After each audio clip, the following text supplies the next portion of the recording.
என்ன பண்ணுற விவான்? சண்டை போடுறியா பாட்டி கூட?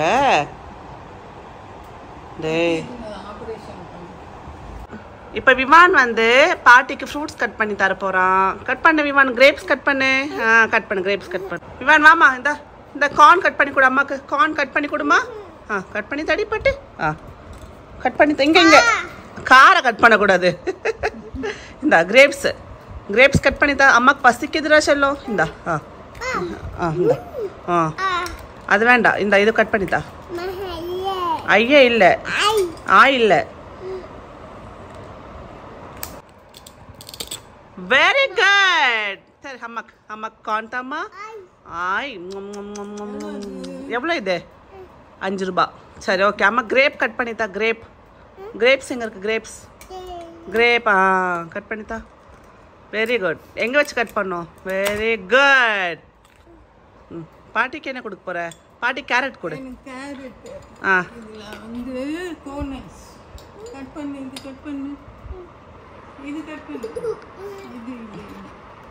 இருமல் ஒரு மாதிரி சாப்பிட்டா வானான்றான்.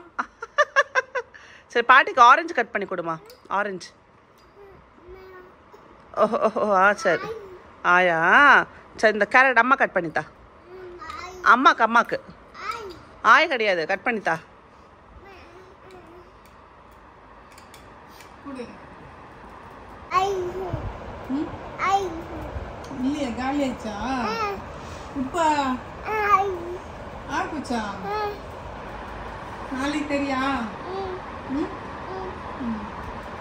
ஸோ எங்கள் வீட்டுக்கு யாரோ கெஸ்ட்டு வர போகிறாங்கன்னு நினைக்கிறேன். அதனால தான் காக்கா வந்து கத்திகிட்டே இருந்தது. ஸோ நாங்கள் இங்கே வந்து ஒரு வாட்டி கூட காக்கா கத்துனதே கிடையாது. ஸோ யார் வராங்கன்னு பார்க்கலாம். அதே மாதிரி பார்த்திங்கன்னா என்னோடய டே வந்து ஸ்டார்ட் ஆகிறது பார்த்திங்கன்னா பூஜை ரூம் கிளீனிங்கோட தான்.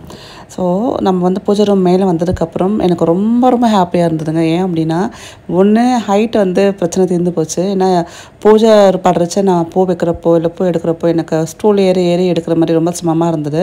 பட் இப்போ அதுவும் அழகாக வந்து நம்ம நின்று எடுக்கிற மாதிரி ரொம்ப வாட்டமாகிடுச்சு. நிறைய பேர் கமெண்ட்ஸ் பண்ணியிருந்தீங்க, அக்கா உங்கள் பூஜை ரூம் இப்போ ரொம்ப நல்லாயிருக்கு அப்படின்ட்டு. ஆமாங்க, எனக்கும் ரொம்ப பிடிச்சிருக்கு. சம்டைம்ஸ் செகண்ட் ஆப்ஷன்ஸ் எப்போவுமே நல்லாயிருக்கும் இல்லையா? ஸோ ஃபஸ்ட் ஆப்ஷன் கம்பேர் பண்ணுறச்ச. ஸோ நீங்கள் இதை பற்றி என்ன நினைக்கிறீங்க மறக்காமல் கமெண்ட் பண்ணுங்கள்.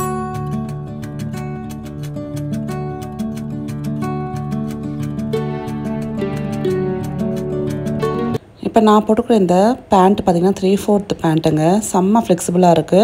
இது 10Xல வரையும் யூஸ் பண்ணிக்கலாம். ஒரே சைஸ் தான், நீங்கள் 10X வரையும் யூஸ் பண்ணிக்கலாம். நல்ல பாக்கெட்ஸ்லாம் வச்சு நம்மளுக்கு வந்து வேஸ்ட் கிட்ட நல்ல ஒரு ஃப்ளெக்சிபிலிட்டி இருக்குது. அதே மாதிரி நம்ம உட்காந்து எழுச்சிக்கிறப்போ ரொம்ப ஃப்ளெக்சிபிளாக இருக்குது. இது கிருஷா புட்டிக்கில் தான் வாங்கினுங்க. ஸோ நம்பர் தரேன், நீங்கள் வேணால் வந்து அவங்களுக்கு செக் பண்ணி பாருங்கள். இதை நான் காசு கொடுத்துலாம் வாங்கின ப்ரொமோஷனாக கிடையாது. ஸோ நான் யூஸ் பண்ணுறேன், எனக்கு ரொம்ப பிடிச்சிருக்குன்னு தான் உங்களோட நான் ஷேர் பண்ணிக்கிறேன்.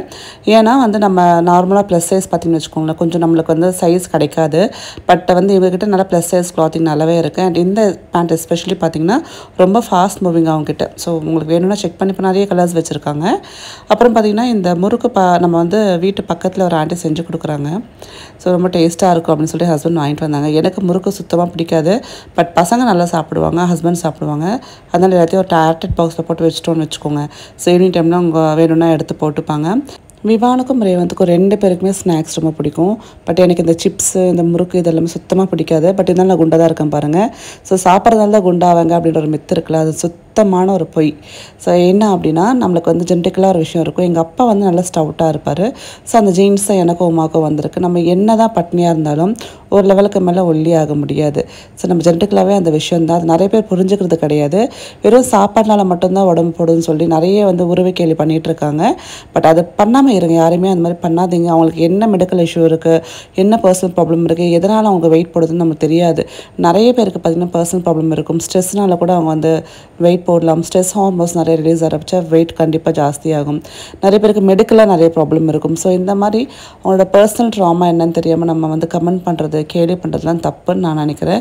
ஏன்னா நானும் ஒரு காலத்தில் இந்த மாதிரி நிறைய கேலி கிண்டலுக்கு வந்து ஆளாக்கப்பட்டது தான். அதுக்கப்புறம் கொஞ்சம் ஸ்ட்ராங்காக என் மைண்டை நானே வந்து ரெடி பண்ணிக்கிட்டேன். மக்களோட மைண்ட் செட் இது தான். நம்ம மைண்ட் செட்டை நம்ம மாற்றிக்கணும். நம்ம வந்து ரொம்ப அப்படியே ஃப்ரெஜைலாக எல்லாத்துக்கும் உடையிற மாதிரி இருக்கக்கூடாது. ஸ்ட்ராங்காக இருக்கணும்.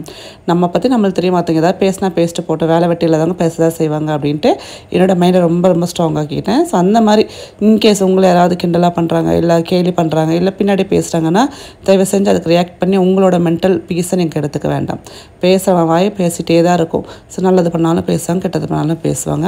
எங்கள் வீட்டில் இன்னொரு ப்ராப்ளம் என்னென்னு பார்த்தீங்கன்னா, இந்த ஒரு டிவைடர் இருக்கு இல்லையா, இந்த சைடில் ரொம்ப ஷார்ப்பாக இருக்குது. விவான் குட்டி பார்த்திங்கன்னா இப்போ வந்து அந்த ஸ்கேட்டிங் ஸ்கூட்டரில் எடுத்து ஓட்டிகிட்டு இருக்கான். நான் என்ன தான் ஹெல்மெட் கொடுத்தாலும் சம்டைம்ஸ் குழந்தை தவறி கீழே விழுந்து தான் செய்வான்.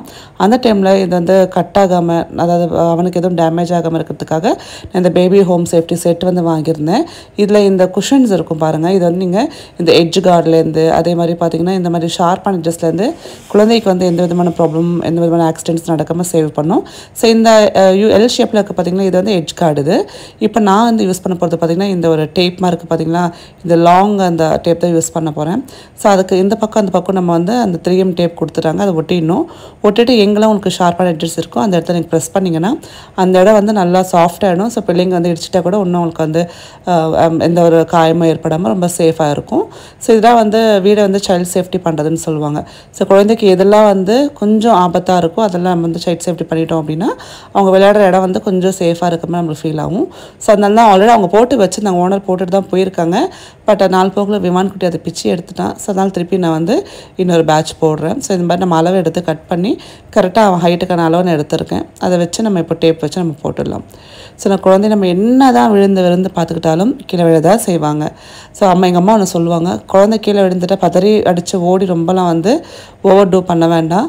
பூமாத்தா எப்படியும் குழந்தைய காப்பாற்றுவாங்க. ஸோ குழந்தைக்கு ஒன்றும் ஆகாது. பட் குழந்தை வந்து விழுந்து தான் எந்திரிச்சு தான் கற்றுக்கும் அப்படின்னு சொல்லுவாங்க எங்கள் அம்மா. பட் இருந்தாலும் எனக்கு ரொம்ப பயமாக இருக்கும். எல்லாருக்கும் அப்படி தான் இருக்கும்ல, நீங்கள் சொல்லுங்கள். உங்கள் அம்மாலாம் உங்களுக்கு எவ்வளோ வந்து தைரியம் கொடுப்பாங்க. எனக்கு ரேவந்த் டைமில் அவன் வந்து ப்ரீட்டமாக பிறந்துட்டான் இல்லையா. ஸோ அந்த டைமில் வந்து ஒன்றுமே தெரியாது. கரெக்டாக எனக்கு 21 இயர்ஸ் அப்போது ரேவந்த் பிறந்தான். அப்போ ரொம்ப பயமாக வர இருக்கும். எல்லாத்துக்கும் எங்கள் அம்மாவுக்கு தான் ஃபோன் பண்ணி கேட்பேன். எங்கள் அம்மா நீயும் இப்படி தான் இருந்த, நீயும் இப்படி தான் பண்ண, ஒன்றும் பிரச்சனை இல்லை. ஒரு வாட்டி எங்கள் அம்மா என்ன பண்ணாங்க அப்படின்னா, காதில் ஊற்றக்கூடிய மருந்தை வந்து வாயில் ஊற்றிட்டாங்க போல இருக்குது. அந்த டைமில் வந்து கரண்ட் இல்லைன்னு சொல்லிட்டு நைட் ஃபுல்லாக பயந்துட்டு இருந்தாங்களா. அப்புறம் எங்கள் தாத்தா சொன்னாராம், எப்படி போட்டாலும் காதில் ஊற்றினா மூக்கு வழியாக வரும்மா, ஒன்றும் பிரச்சனை இல்லை, நீ பயப்படன்னு சொல்லி எங்கள் அம்மாவுக்கு தைரியம்னு சொன்னாங்களாம். ஸோ அந்த மாதிரி அவங்கவுங்க அம்மா அப்பா கொடுக்குற தைரியத்தில் தான் நம்மளாம் அந்த குழந்தைய வளர்க்குறோம் இல்லையா. ஸோ நீங்கள் எப்படி வந்து இதெல்லாம் மேனேஜ் பண்ணுறீங்க, இந்த ஸ்ட்ரெஸ் குழந்தை வளர்ப்பு எப்படிலாம் மேனேஜ் பண்ணுறீங்க மறக்காமல் கமெண்ட் பண்ணிக்கோங்க. அண்ட் விவான் குட்டி வந்து இந்த டாய்ஸ் ஃபுல்லாக இறக்காமல் அவனுக்கு நாளே வந்து விடியாது. எந்திரிச்சு வந்தோடனே கையில் வந்து எல்லாம் தள்ளிகிட்டே வருமா. அது என்னமோ அவருக்கு ஒரு ஹேபிட் ஆகிடுச்சு. சரி நாங்களும் வந்து எடுத்து வச்சுட்ருக்கோம். குழந்தை ஒரு ஸ்டேஜுக்கு வரல தான் இதெல்லாம் பார்க்க முடியும். அதுக்கப்புறம் வளர்ந்துறாங்கன்னா இதெல்லாம் வந்து பார்க்க முடியாது, வீடியோ மியூசியம் மாதிரி தான் இருக்கும். ஸோ இப்போதைக்கு இருக்கட்டும் பரவாயில்ல, ஸோ இதெல்லாம் பண்ணட்டும் அப்படின்னு சொல்லிட்டு நாங்களும் வந்து பெருசாக கண்டுக்கிறது கிடையாது. ஸோ அட்டைப்பட்டியில் சேர்த்து வச்சுட்ருக்கேன். இது தூக்கி போட மனசு வரல, ஏன் ரீசன் நான் உங்களுக்கு அப்புறம் சொல்கிறேன். அதே மாதிரி நம்ம வீட்டில் வந்து ஃபிஷ் டேங்கில் 2 ஃபிஷ்ஷஸ் இருக்கும். நீங்கள் நல்லா நோட் பண்ணியிருப்பீங்க. அதில் ஒரு பேரட் ஃபிஷ் வந்து தவறிடுச்சு.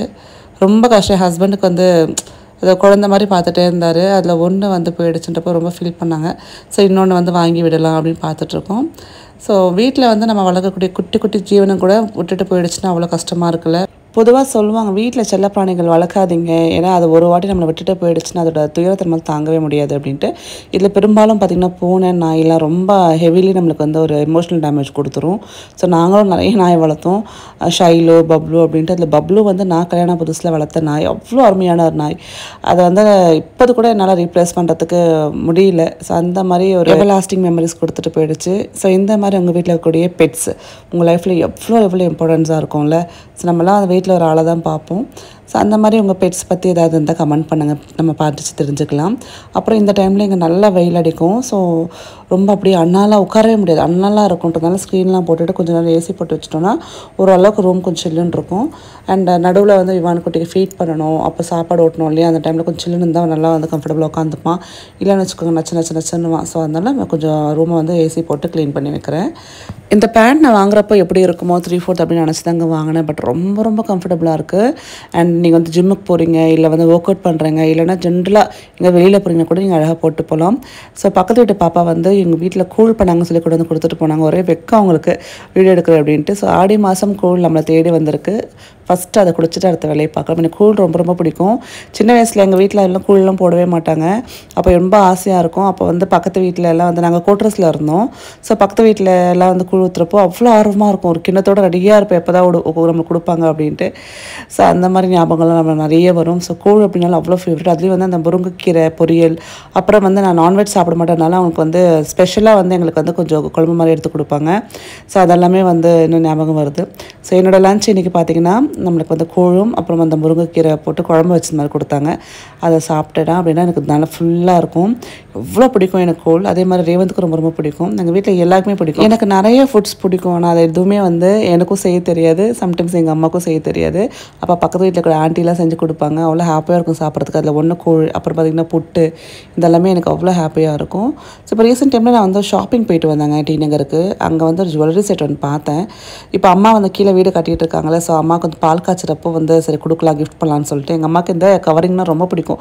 எவ்வளோ தங்க நகை வச்சுருந்தாலும் அந்த கவரிங் போட்டால் தான் அவங்களுக்கு திருப்தி கிடைக்கும்னு வச்சுக்கோங்களேன். அந்த மாதிரி அவ்வளோ பிடிக்கும் அவங்களுக்கு. அவங்கள ஹாப்பியாக வச்சுக்கணும் அப்படின்னா அவங்களுக்கு ஏதாவது இந்த மாதிரி ஜுவல் வாங்கி கொடுத்தா போதும், அவ்வளோ ஹாப்பியாகிடுவாங்க. ஸோ அவங்களுக்காக இந்த அழகான வந்து நெல்லுமணி மாலை மாதிரி இருக்குது பாருங்கள். ஃபுல்லாக டிசைன் நம்மளுக்கு ஹாரம் அண்ட் செயின் அப்படி சேர்த்து வருது. ஸோ நெக்லஸ் அண்ட் ஹாரம். எங்கள் அம்மா ஒரு அல்ப சந்தோஷி, எது கொடுத்தாலும் சந்தோஷப்படுவாங்க. உங்கள் அம்மா அப்படி தானே? மறக்காமல் கமெண்ட் பண்ணுங்கள். பாய்.